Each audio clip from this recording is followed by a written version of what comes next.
On behalf of the President of the Republic, His Excellency John Dramani Mahama, the Vice President, Professor Nana Jane Opoku-Agyeman, who is with us here, and the government of Ghana.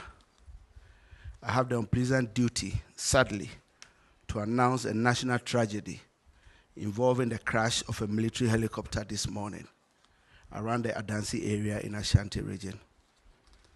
Government regrets to announce the demise of the following persons in the tragic crash.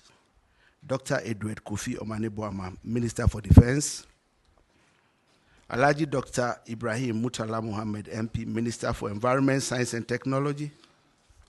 Alhaji Muniru Mohammed Lemonad, Acting Deputy National Security Coordinator and former Minister for Food and Agriculture.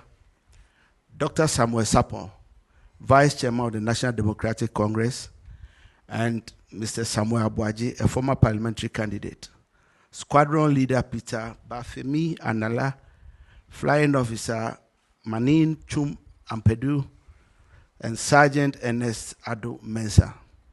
The President and government extends our condolences and sympathies to the families of our comrades and the servicemen who died in service to the country. All flags are to fly at half-mast until further notice. Thank you.